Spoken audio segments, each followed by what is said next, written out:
Hello, good morning, and hello. Do you have a gate? Does it keep getting broken into? Well, you should buy a lock, but if you can't afford it, we have Gate Guardian. It's a lot cheaper than a lock because it's a very cheap core, and locks can be quite expensive. Do you get it? Do you understand my joke? I believe it has overstayed its welcome, much like a friendship with me. Let's get into the deck profile, shall we?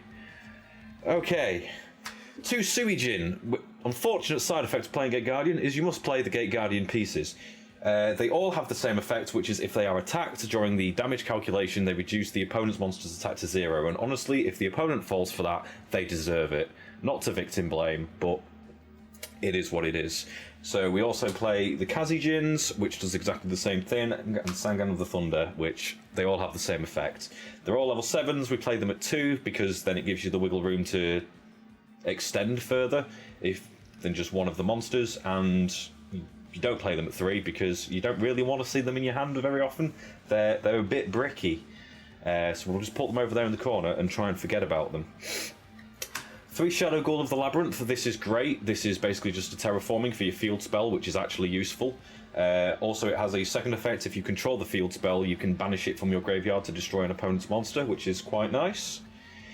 3 Labyrinth Heavy Tanks, level 7, but you are allowed to just normal summon it. It cannot attack the turn that has been summoned this way. It develops summoning sickness, which is fine. You basically just want it for its effect to pull in a Gate Guardian piece. Sorry, not a Deck Guardian piece.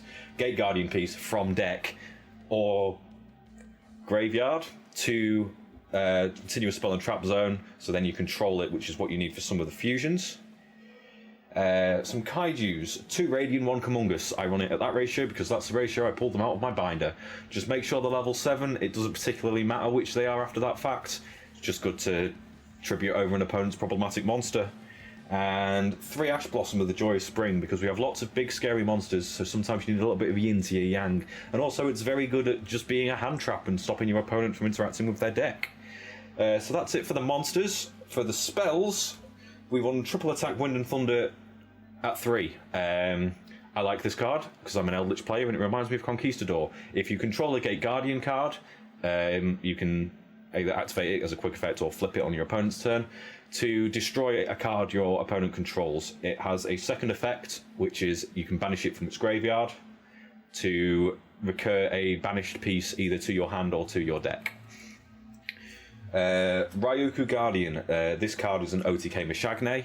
It is great. If you have less life points than your opponent and control a Gate Guardian card, you halve your opponent's life points. Whatever they lose is attack that is gained by one of your Gate Guardian monsters. It makes OTKs incredibly easy, and it has the same second effect as the other spell traps, where if you banish it, it recurs back piece back to deck from the banish zone. 3 Labyrinth Wall Shadow. This is your field spell. This is great. Same effect as the Labyrinth Tank. It pulls a piece from deck or graveyard and puts it as a continuous spell or trap in your back, so you then control it for some of the fusion monsters. It also means that any level 5 or only level 5 on higher monsters, sorry, can attack. So anything less than that cannot attack, and that does include Link monsters and XEs. So I've had games where people have made an access code talker and tried to attack me, and they've been sad when it's not worked. Quick note that I forgot to mention here, this card is a soft once per turn with its effect to pull from deck and add to the spell and trap zone. So it's another reason why we like so many sort of terraforming type cards, because you're more than welcome to just slap down as many of them as you want per turn and just keep adding pieces to your back row. Terraforming, because we already have 3 on the Shadow Ghouls, so let's have a 4th. Kashtira Birth at 2. Don't run it at 3 because it's a nice card, but it's not ideal. Just allows you to normal summon a piece from hand, which can be useful because then you control it for the smaller fusions. Fusion Deployment at 3. Again, very nice. It tallies the pieces from deck if you reveal one of them. It does lock you into fusions, which you have to be aware of if you're going to try and do any XEs plays or secret synchro plays. Sacred Sword of the 7 Stars. It's just nice to have Pot of Greed occasionally. Banish a level 7 from hand or field. and draw 2 cards. It's quite nice if you have Labyrinth tank, because you get to have your cake and eat it too. Summon Labyrinth tank, use its effect to pull a piece out, and then banish the Labyrinth tank because you're not really using it anymore, and draw some cards. It's quite nice. Triple Tactics talent. Again, it's just a good way to interact with your opponent, has the audacity to try and interfere with your plays, draw some more cards or steal one of their cards, or if it takes your fancy you can look at their hand, but I don't know why you'd choose that one. Monster Reborn comes up occasionally. It can be good to get a little bit of extra damage for the OTK by pulling a monster out of your opponent's graveyard, or it can be used to pull one of the pieces out of your graveyard, again to control some of the smaller pieces.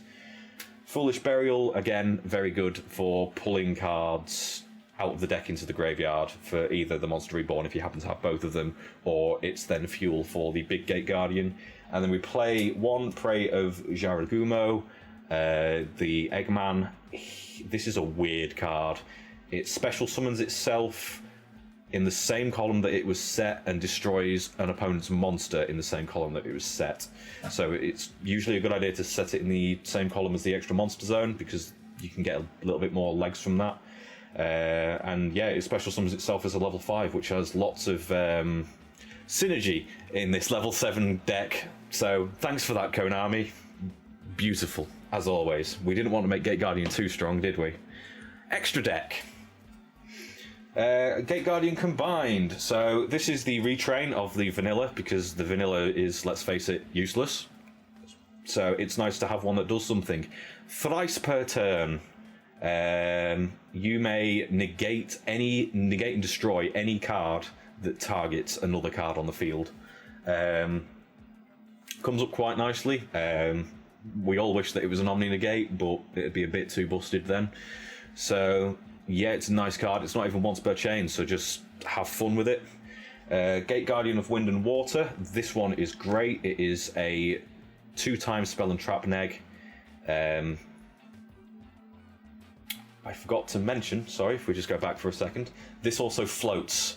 So when it is set distant from the field, it brings back, it special summons a level 11 or a lower Gate Guardian monster.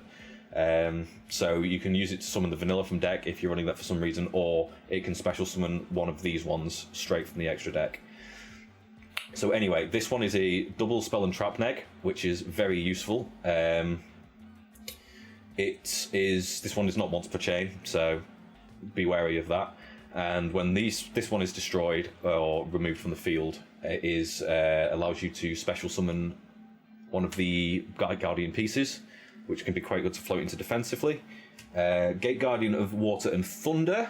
This one's effect is also twice per turn. Target an opponent's monster, reduce its attack to 0. Can be very useful both offensively and defensively. And has the same effect of, once it is removed from play, it can bring back a piece onto the field. And the last one is Gate Guardian of Thunder and Wind. This one searches the spell and traps, so it's very good for searching the Riryoku if you want trying to go for an OTK. Yeah, it's pretty nice, and much surprise to everyone involved, it also brings back a piece if it leaves the field. So then we have a small level 7 toolkit. Red Eyes Flare Metal Dragon. If you just about miss out the OTK, maybe the opponent will kill themselves. Fingers crossed, big mood. Big Eye, in case your triple tack didn't do enough to steal a monster, steal it again using Big Eye. Mind Hacker, look at your opponent's extra deck to get a feel of what they're playing, banish one of them, pretty good. And then if you like it, then you should have put a Zeus on it. Everyone loves Zeus. If you're running XEs, always run Zeus. Send your opponent's field. It's nice, it's helpful. And then we run Ash Blossom, which is a level 3 tuner, and then a lot of level 7s, which adds up to 10. Baronne de Fleur. It's just a good card. It's quite expensive, but buy it anyway, you know? It's probably fine. And then a Link, Donna Dagger for Hire. It's very good. Tributes itself to destroy a monster on field, so it can be quite good to get rid of sticky cards on your opponent's side if you're struggling to get rid of them or such. And that is pretty much the entire build. It's fairly self-explanatory with the combos, just use the many rotors to try and get these preferably on field, so you've got more access to your 2 ranks.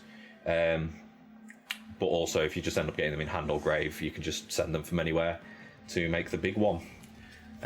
Sometimes you can make 2 in 1 turn, which is good fun. But that is about it, I think, from me today. If you could like, comment, subscribe, do all of that good stuff, it helps us to eat. We would appreciate that very much. Thank you. And that is the end of my deck profile.